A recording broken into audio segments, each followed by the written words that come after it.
Il y a ce 8e de finale de Ligue des Champions qui arrive face à Manchester United. Et il y a surtout toujours ce dossier du milieu de terrain du côté du PSG. Hier, on vous le disait, il y a Paredes, il y a Weigl, on en parle beaucoup comme des potentiels recrues. Paredes est même très chaud avec le Paris Saint-Germain. Ça négocie avec le Zénith actuellement avec ce milieu de terrain argentin. Il y a même un accord d'ailleurs entre le joueur et le club. Voilà, c'est pas bon. C'est vraiment la pire des nouvelles pour le PSG. Rabiot qui est en réserve maintenant. C'est dingue, c'est l'impression d'avoir, tu sais, quand tu jouais, tu prenais un coup sur le pied, tu avais un hématome sur le pied. Et le premier contact, le mec, il venait, paf, il te marchait dessus. Là où il fallait. Et là, c'est un peu la même situation pour le Paris Saint-Germain, c'est-à-dire que il y a un secteur où c'est douloureux, c'est au milieu de terrain, tu es en recherche et tu es en incapacité de pouvoir régler le problème Rabiot.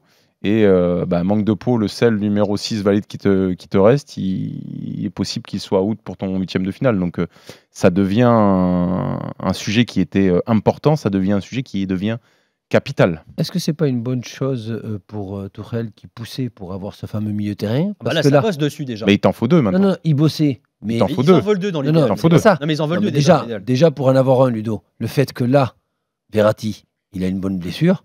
Là, ils vont accélérer. Antonio Henrique et les dirigeants du Paris Saint-Germain pour de suite déjà prendre un joueur, parce que même si tu prends un Paredes ou un Weigl, le temps qu'il s'habitue au club, le temps qu'il s'habitue à ses joueurs et tout, il faudra un certain temps. Donc parler de Manchester United, c'est pas ça, hein. C'est surtout que d'avoir un joueur de suite qui rentre un petit peu dans la façon de jouer du Paris Saint-Germain et qui s'adapte à ce système, à ce poste-là, qui pour moi est le poste un petit peu clé du Paris Saint-Germain, parce que tout passe pratiquement par cette position au Paris Saint-Germain ces dernières années.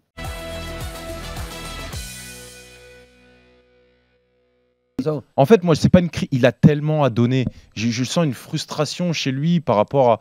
Ben, la réussite. Oui, mais on peut la comprendre. Mais Ludo, tu peux la comprendre, mais tu as l'impression qu'il coach à contre-nature. Il a été bercé par Guardiola et tout ça. Il pensait qu'à Monaco, il allait pouvoir mettre en place ce dont il a appris. Ludo, il a pas au Barça, Ancelotti. Non, mais c'est pas ça. Il n'a pas joué à Martigues, à Metz, quand il joue le maintien, où là, il a l'habitude d'avoir des coachs quoi faire. Il a joué dans des clubs qui jouaient que le premier rôle. Donc tu penses qu'en tant que coach, qu'est-ce qu'il va apprendre?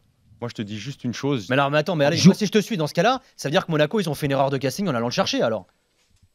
C'est ce que je comprends quand j'écoute Ali. Hein. Moi aussi, c'est ce que moi je le décrypte comme ça, Ali. Mais t'es en train de nous dire, il nomme un mec qui n'a pas l'habitude de jouer le maintien. Il a été habitué à jouer que le haut du tableau. C'est ce que tu es en train de nous dire alors. C'est une erreur de casting d'être allé le chercher. Mais déjà, c'est pas ça. Dans la situation. Ah non, mais réponds alors. C'est ça que tu veux dire oui, ou pas? Dans la situation où est Monaco, Jardim, qu'elle avait l'habitude de bricoler, il se plante complètement en début de saison parce qu'il perd des joueurs importants comme Fabinho.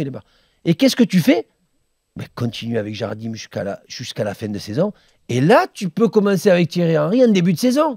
Mais ne fais pas cette erreur d'aller chercher un jeune entraîneur ambitieux qui a connu que ce qui se fait de mieux, pas en tant qu'entraîneur, mais en tant que joueur.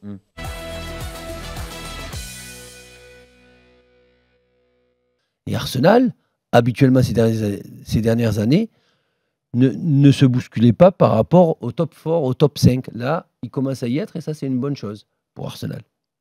Qu'est-ce que t'en penses, toi, Ludo?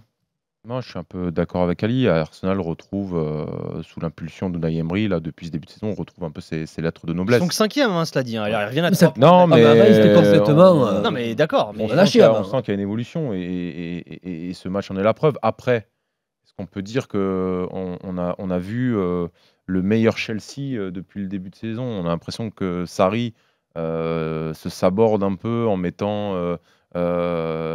Puisqu'il demande c'est un laboratoire. Il met Hazard en neuf. C'est un laboratoire d'avant-saison, en pleine saison.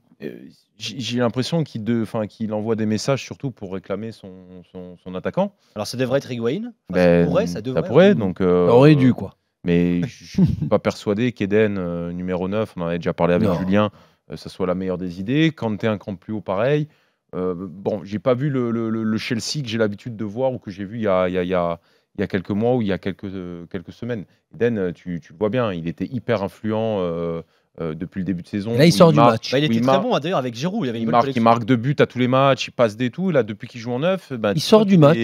Il est moins à l'aise.